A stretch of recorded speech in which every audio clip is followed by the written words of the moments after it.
time for the final word in sports all across the state.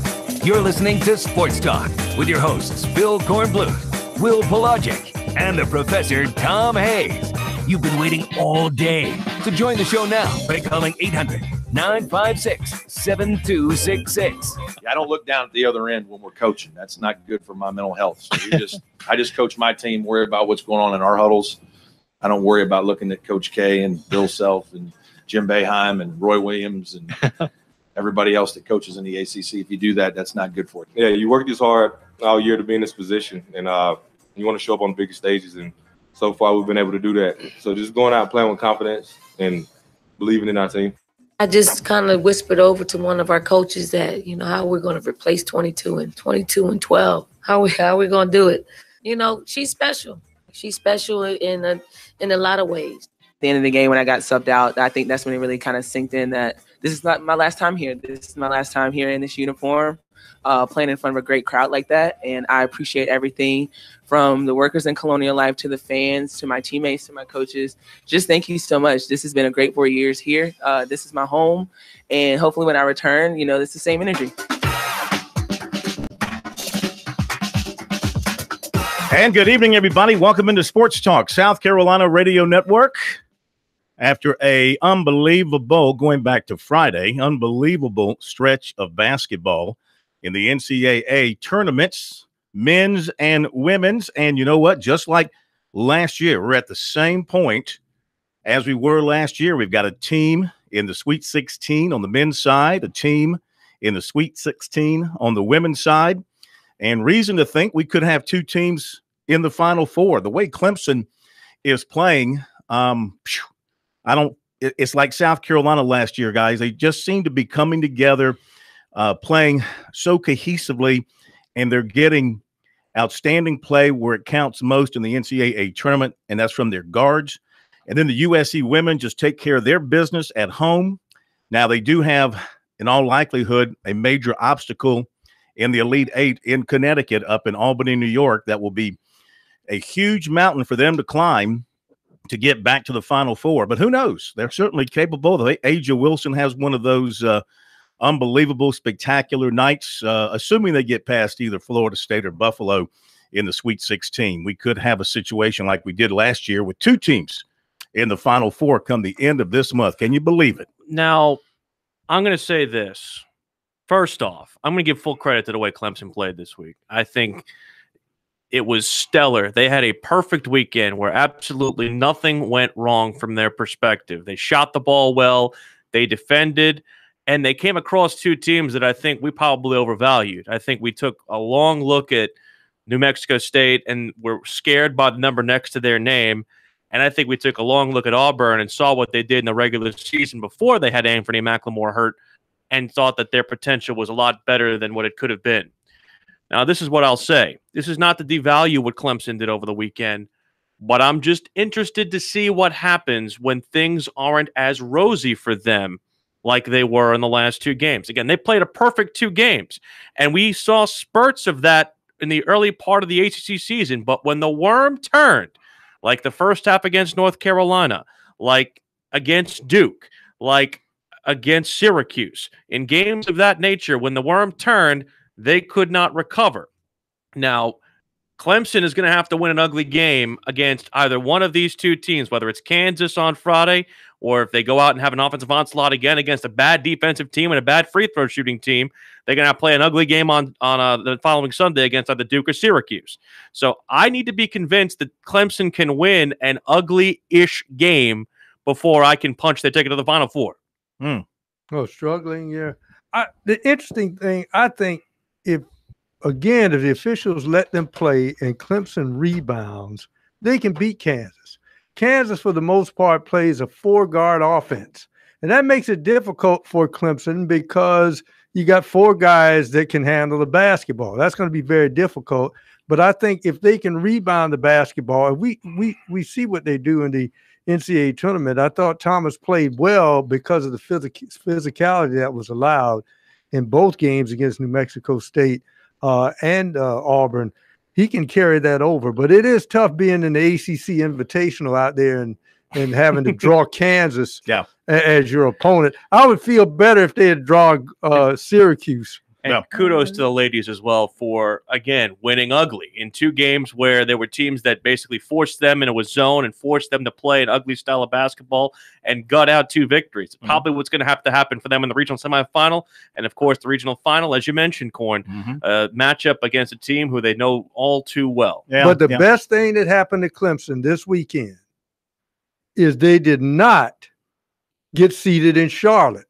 Because whatever was in the water this weekend, if you were an ACC team, Charlotte was not kind to you. Yeah. Not kind at all. Who would have thought Clemson would be standing and North Carolina would be sitting at home? You had and Virginia. The 2 teams that played for the ACC tournament championship.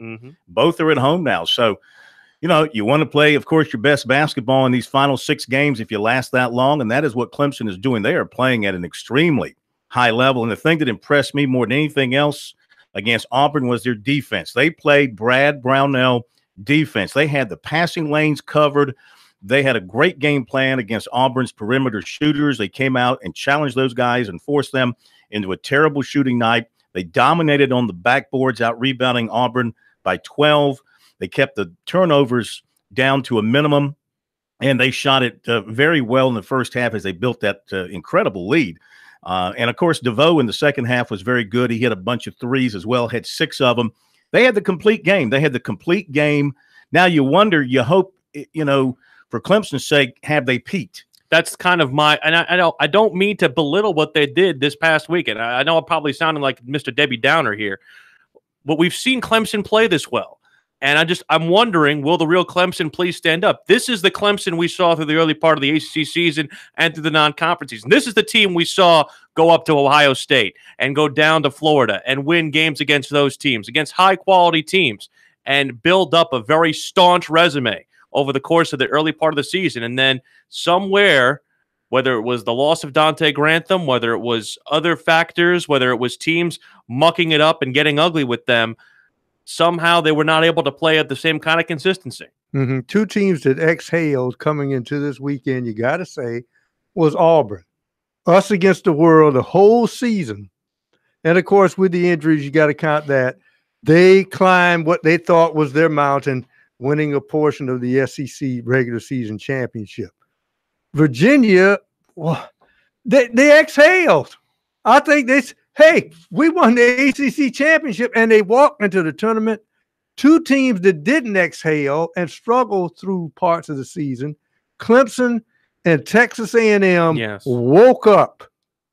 And now both of those teams look very dangerous after we sort of kind of left one for dead in Texas A&M and hoping that Clemson could do some damage without Dante Grantham heading into the postseason. And despite the fact that Kansas has a 1 against their name, it's the kind of team that Clemson has success against because, number one, they don't defend and they don't shoot free throws well. Very similar to the team that they played in the opening round. 4-point underdog, the Tigers are against Kansas, but the odds for the Tigers winning the national championship, according to Bovada, have gotten increasingly shorter after what they accomplished in the first 2 games of the tournament. The Tigers are now listed going into the Sweet 16 as 25-1 to win the national championship. Duke is the favorite at 13-4. Villanova is 9-2. Kansas, the Tigers' opponent in the Sweet 16, 17-2. The regional odds for the Midwest region, Clemson behind Duke, which is listed 2-3, Kansas 2-1, and Clemson is 8-1, and Syracuse, the long odds there at 18-1. Our poll question on our website, SportsTalkSC.com, is this: which will advance to the Final Four? Clemson men or USC women, both or neither? 33% say the USC women will. 8% say the Clemson men. 54% say neither will advance to the Final Four. Wow. And my vote for who made a pact with the devil, Kentucky. Look at the regional they end up in Atlanta. Yeah, well, they deserve it. But they're still standing. 2 SEC teams are left, Texas A&M and Kentucky. So much for that mighty basketball conference that just sprouted up out of nowhere. All right, we'll be right back. Want to take your phone calls tonight here on Sports Talk? Give us a shout. Be right back.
Sports Talk is the sports talk show of Main Street, South Carolina. From the coast to the mountains, we cover it all.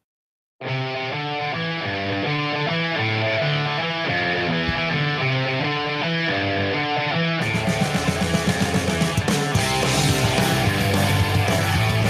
right, your phone call's coming up in just a moment here on Sports Talk. A couple of other things to pass along. I was out at USC baseball over the weekend. It was a great series with Florida and very competitive series. Florida won, of course, on Friday. USC came back behind Cody Morris on Saturday and won, and then a 3-2 game on Sunday. Terrific game.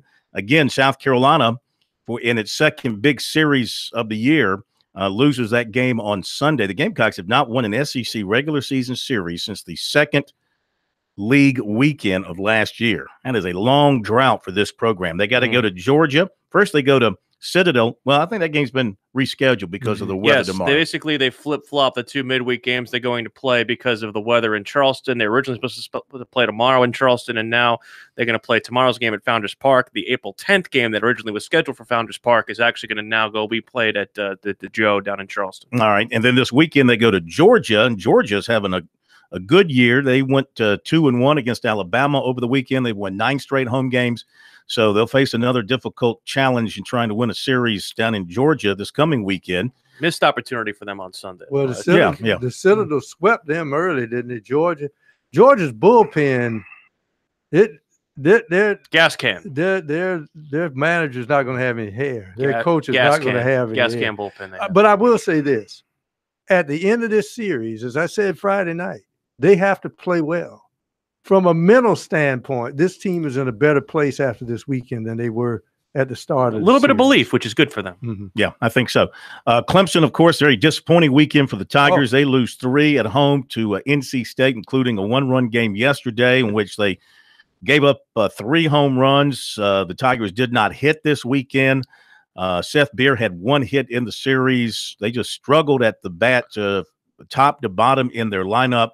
And Monty Lee thinking like they got to go back and find some offense somewhere coming out of this weekend. Yeah, this is no offense to the teams that they've played, but they found out what it's like to face good pitching. Yeah. and State's not supposed to have great pitching. I mean, they're supposed to have great offense, but their pitching was better than maybe advertised. Now the Tigers are scheduled to play at Coastal Carolina tomorrow, then off to Louisville this coming weekend. So tough stretch ahead for the Tigers. Monty Lee is a guy that's straightforward, level-headed, because he understands, and I think his players do too. This game will humble you, no matter how good you are. They were riding high a little bit, weren't they? Well, I mean, look, Monty, he was with us on Thursday night, and he was they were 16-1. He knew that, and he said that we're 16-1, but it's early, and there's a lot of baseball to be played. So I think he totally understood the task ahead and knew what the quality of opponents ahead of them. What it would mean to trying to keep the season going the way it had started. He knew that wasn't going to be possible. But he didn't expect to lose 3 in a row to NC State. He gets that, but now his players do. Yeah. All right, let's go to the phones, hear what you have to say. Do you think Clemson is going to continue its magical ride? How far will the Tigers go? Can the USC women keep it going against either Florida State or Buffalo? And then, I mean, they're going to play Connecticut. Connecticut plays Quinnipiac tonight. Yeah, really. Well, they score 140 Saturday. Unbelievable. They won by like 80. Yeah. Let's go to Glenn in North Charleston. Glenn, welcome into Sports Talk. How are you? Hello, Glenn. Are you there? Glenn's your chance to be a star and be heard. Guess not. All right, let's move on. Gave Glenn a chance. I don't know where he went. He just evaporated on us. Let's go to John in Rock Hill. John, how are you, sir? Welcome to Sports Talk. Good. So I think, honestly, like, I was watching it on TV earlier, and they were talking about this guy had interviewed, I forget, he interviewed one of the Duke Bigs. It was Marvin Bagley or Wendell Carter. And he said coming into the tournament, Duke feels like they're kind of an underdog. But everybody was talking about Kansas, a 1 seed, Michigan State originally, but obviously Michigan State lost over the weekend. So I also think this is a good opportunity for Duke. I mean, I picked Duke at the beginning of this, but this, I think gives Duke a great opportunity to come out of this thing, of their region.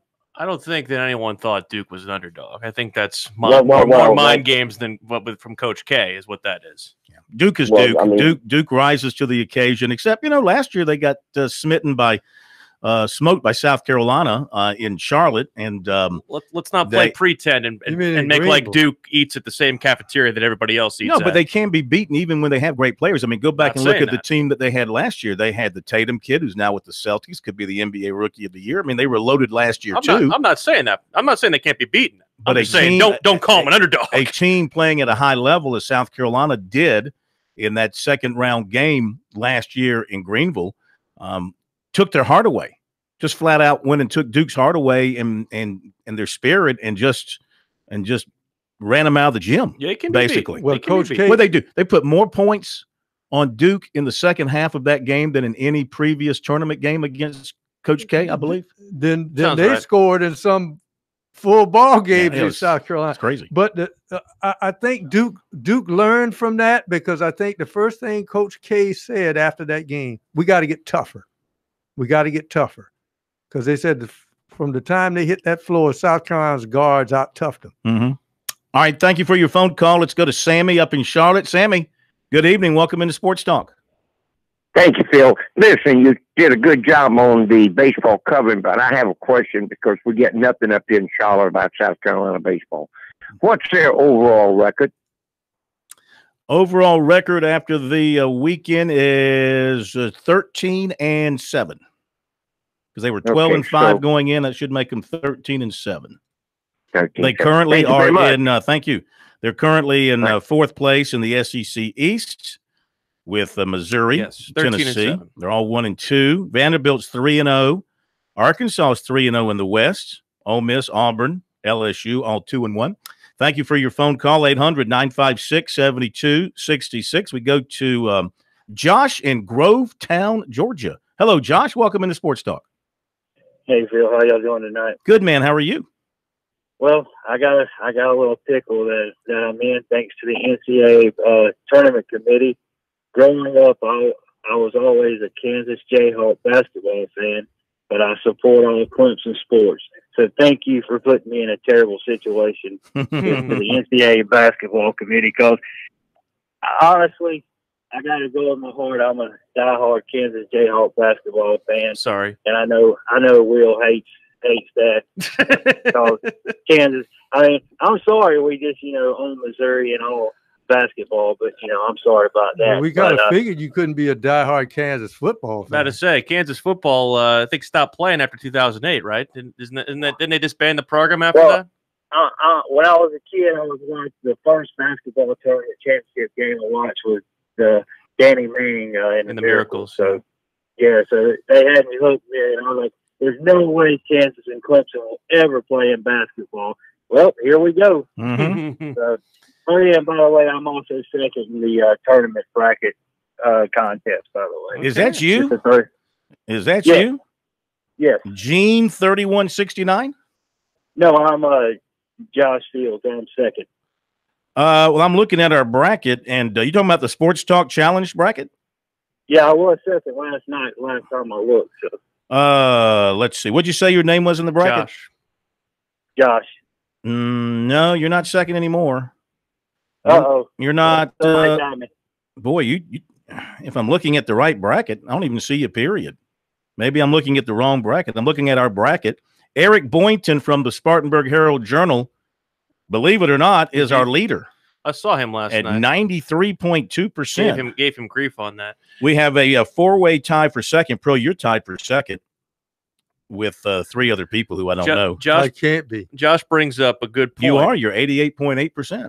No, my bracket is blown to bits. So well, I mean, Michigan State, you're going to pay the penalty for your champion being knocked out. But you're pay the penalty for Cincinnati, too. Well, you're still tied for second. 3 out of my final 4 are gone, gentlemen, so I really don't care at this point. I just want to see chaos. Bobby Harton. Harton greater than Kornblut. Right. Tied for 11th. K-Mac.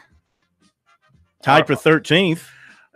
Josh does bring up a good point. Oh, you're tied for 16th. We're not supposed to root in this business, but I'm going to make it very, very clear. I want one team to win the opening game on Friday, and it's not Kansas. Just put it that way. I'm tied for 21st. at this point. Oh, me on top of you. How about that? I'm in the 28th percentile nationally. How's that? That goes right along with your IQ.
And welcome back into Sports Talk, everybody. South Carolina Radio Network, 800-956-7266 from downtown Columbia.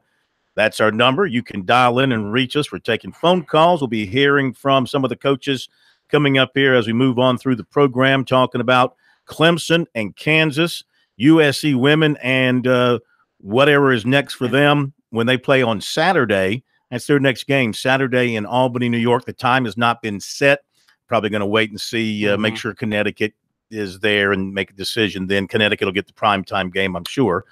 Clemson 7:07 tip on Friday. Willie P will be heading to Omaha. Any recommendations left over from your my time gosh. at the College World Series? Oh, absolutely. You have to go to the Drover. The what? The Drover. What is that? What is the Drover? What is Pro, the can you believe he asked me what the Drover What is the Drover? That's where they kill cows in the back and cut your steak real It is fast. the steakhouse of the world. Okay. Oh, like Omaha steaks, like that kind of thing? Yeah. No. Bigger than These are not frozen. These are not frozen Omaha steaks. These are not shipped. This is not the bacon wrapped potatoes that they get or whatever. I'm just going to tell you, it's on the west side of town. Just go to the Drover, and you will be happy. Can our In fact, I will show you a picture. Can our expense account handle it? It's a good question. It's a good question. I'm going to show you a picture. How does it rival the picture of the steak that I showed you from the Palm in New York when I was up there? That looked like a hamburger from McDonald's. What's the one where they come in little squares? White Castle. White Castle, yeah. Oh, Crystal. Let's just say you can get as large as 50 ounces on your plate. Really? Yeah. Corey Miller, I saw Corey Miller devour Pain. about a 50-ounce T-bone. Something tells at me the Drover. that doesn't surprise me with him. And then the dessert on top of it. Oh my God. Dessert. Oh my goodness. I'll show you a picture. So I will go to the Drover. Yeah, Is you have to hit the Drover. Is that an order, Marine? That is. Okay. That is. You have to hit the Drover. Then Italian. Now, I can put you in touch with Joe Moglia. And yes. Joe, of course, has strong ties to Omaha. He can tell you the better places to go. And if not, he'll call his buddy there at Omaha. He probably has like a timeshare there. We could have probably stayed with his timeshare. I think he probably owns a hotel or something right in downtown. Why are we Omaha. doing this now after I've already made my plans? Anyway, you're heading out on Wednesday. Yeah. And you'll be on with us Thursday and Friday, leaving up to tip time in Omaha. 800-956-7266 is our phone number. Email talkback at sportstalksc.com, on Twitter at sportstalksc. Let me say this real quick. Got into a little bit of a Twitter exchange while watching the baseball game yesterday with one of our media buddies here in Columbia, who stated point of fact, in his opinion, that Asia Wilson is the greatest athlete in the history of the University of South Carolina. Of course, I took exception to that. And not of course, you took exception to it.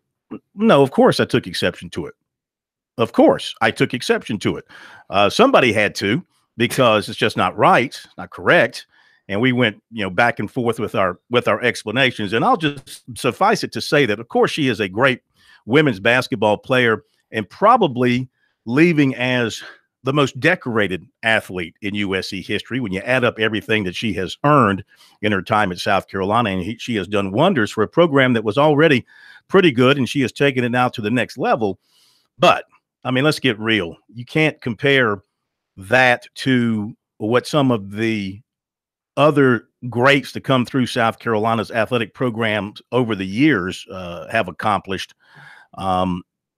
I like to think that probably, and some people were talking about the greatest basketball recruit, the greatest basketball player. You got to go back to John Roach and think about when John Roach came to South Carolina in 1968 and they opened the Carolina Coliseum when his class arrived. To that point, when you think about it, South Carolina athletics had done absolutely nothing. They'd never won a championship. They had never done anything in football or baseball. They were not known anywhere outside of Columbia or outside the state for their athletics. And then here comes John Roach and this basketball crew led by Frank McGuire, and they became a national household brand during his career and for a few years longer. It was a short-lived run under Frank McGuire, but it was the best thing that South Carolina had ever accomplished. And so when you talk about something starting out and being built, you have to go back to John Roach, and in particular John Roach, because he was the face of the program. He was on the cover of Sports Illustrated. He was the national notoriety and the brand of South Carolina basketball when they finally did something to put their athletic program on the map. I will say this, and this is neither in support of Mike or support of you. Mike being Mike Gillespie from WOLO, who started the whole thing with this, with his statement. Well, I will say this. Asia Wilson leaves South Carolina as the most decorated athlete that they've had. I would say on the level of George Rogers, on the level of an Alex English.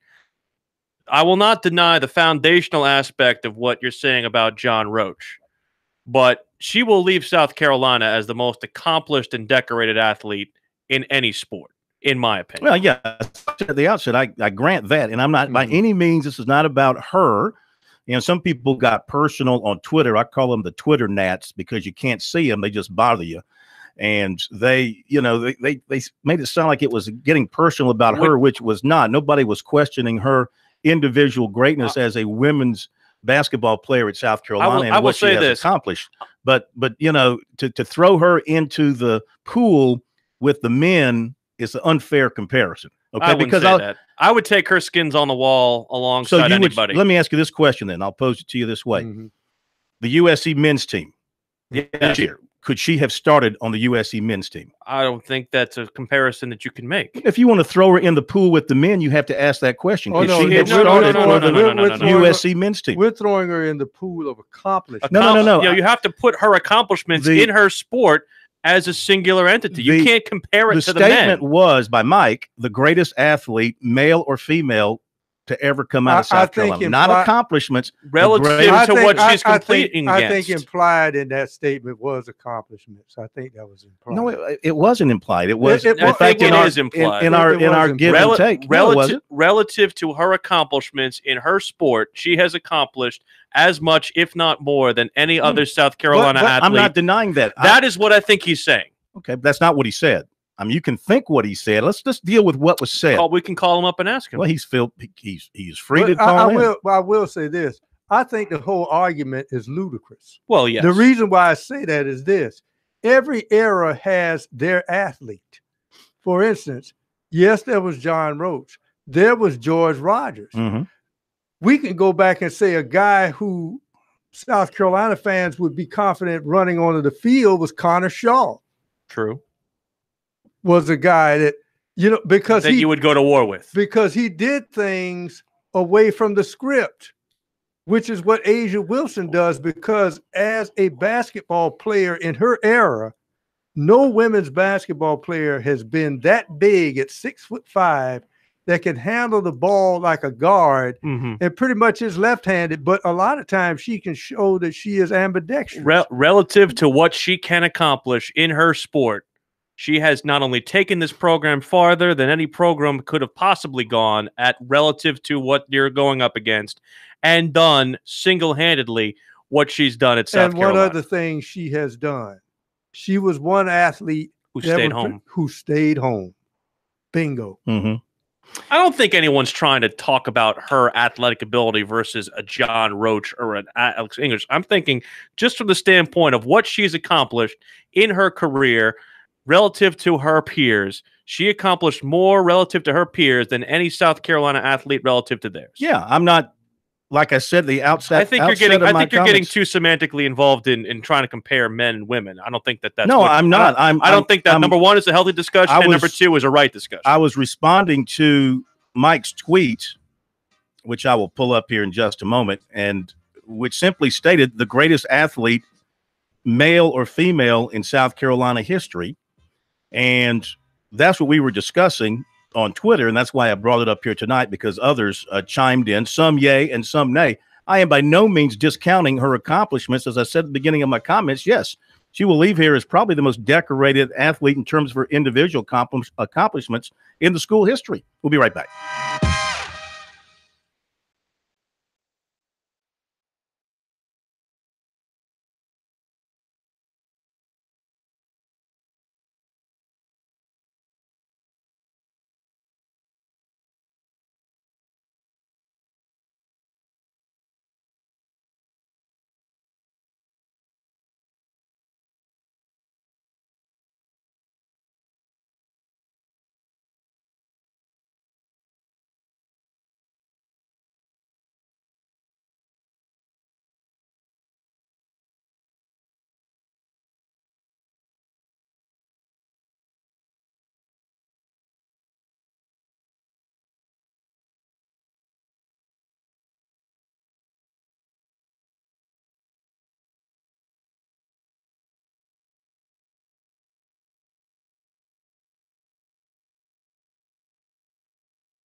Now back to Sports Talk, South Carolina's most listened to sports talk show for more than 30 years.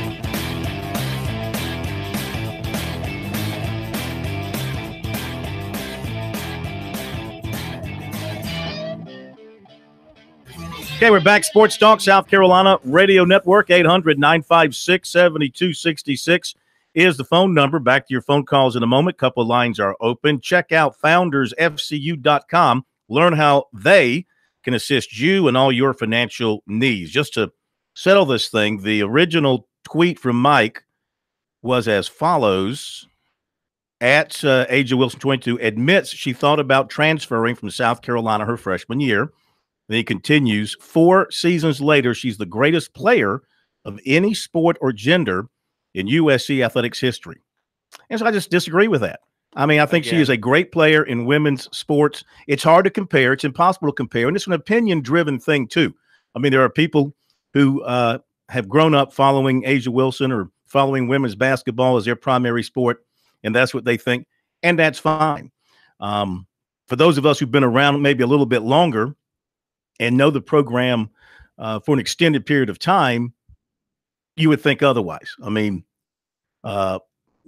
George Rogers, Heisman Trophy winner, All-American, first pick in the NFL draft. Clowney, All-American, first pick in the NFL draft, All-SEC player.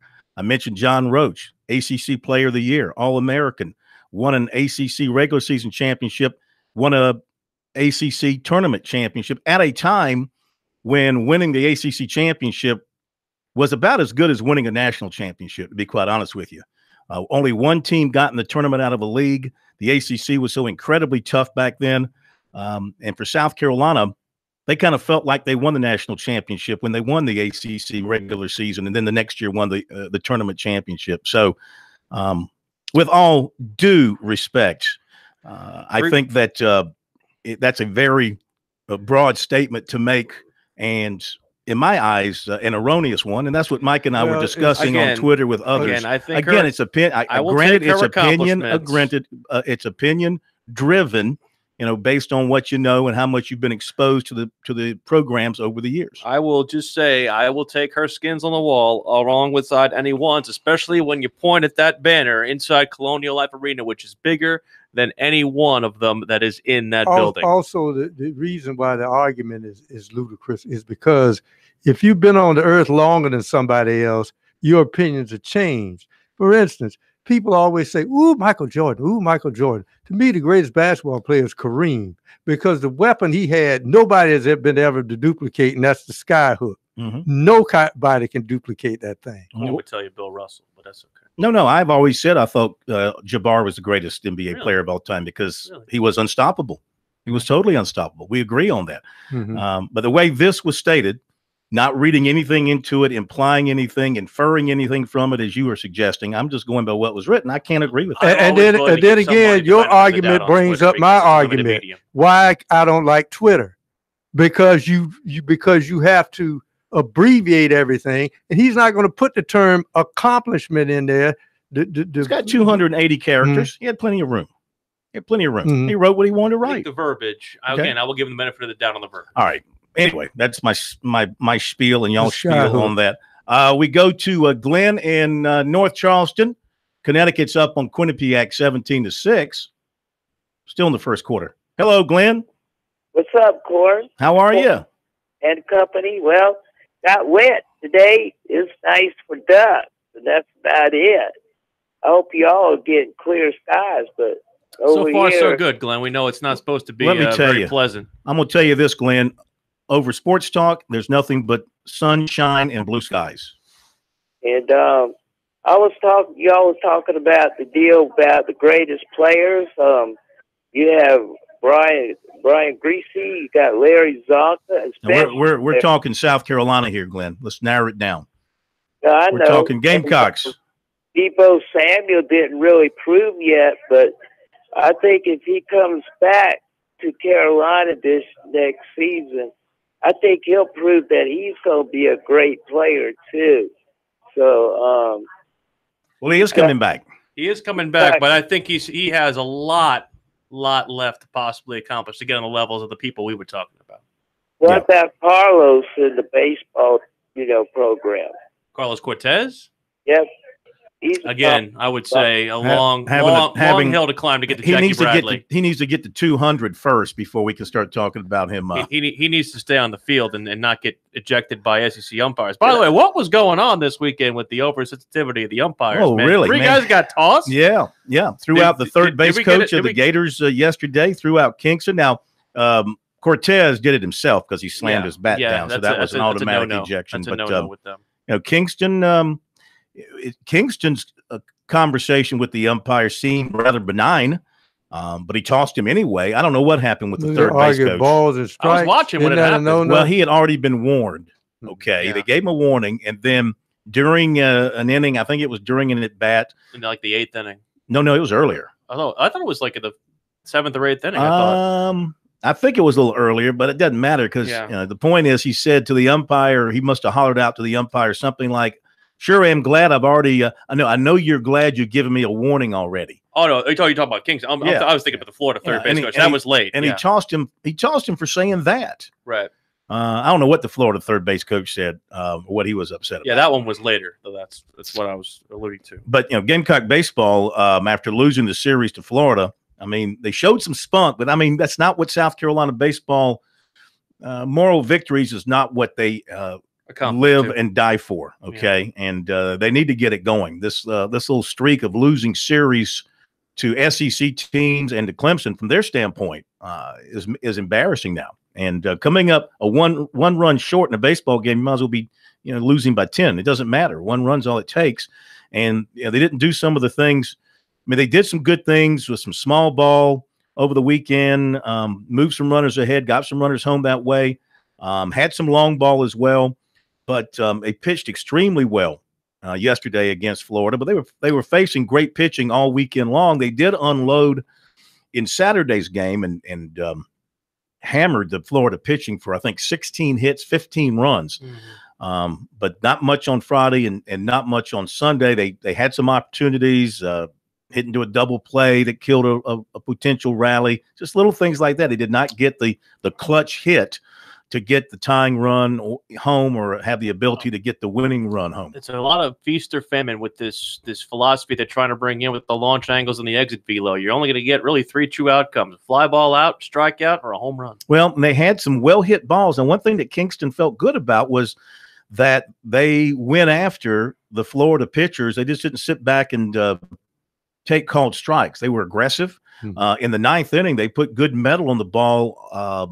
I think all 3 outs. I know 2 of them were well hit to the warning track or near the wall, but the wind had shifted. It was blowing in, and it knocked those balls down. It's funny how the philosophy of those 2 programs is almost the antithesis, if I could speak, with each other, because Clemson is all about patience and trying to get the free pass and the free 90, and Monty Lee is very much into that philosophy, whereas of course, South Carolina, they want to put the ball in the air and they want to put the ball out. Yeah, well, they need to find a formula that works for them right now, because with the 5 losses they had going into SEC play, and you knew going into SEC play they were going to take some lumps.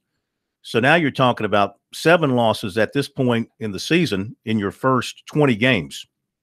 So you've got 36 games left. All right, you're South Carolina, you're 36 games left. Not all in SEC play, but most in SEC play. So, I mean, what if you go? Let's see, you're 13-7. You got 36 games left. If you go 500, I mean, that's not going to be very good for you in terms of an at-large bid. You've got to probably play close to 600 baseball here the rest of the way to have a good enough record to help you if you don't if you have to go in on an at-large bid. We've seen teams do it before. Remember the year that LSU was buried and suddenly they caught fire. As I say, the game humbles you. South Carolina has been humbled. They played 2 of the top teams in baseball, in college baseball, in Florida and Clemson. They come out with 2-4. Now they're ready to take off. I think they learned a lot about themselves over the weekend. All right, we're going to hit a break here on Sports Talk. We'll be back. We've got recruiting, more of your phone calls. We'll hear from some of the coaches as well. Back in a moment.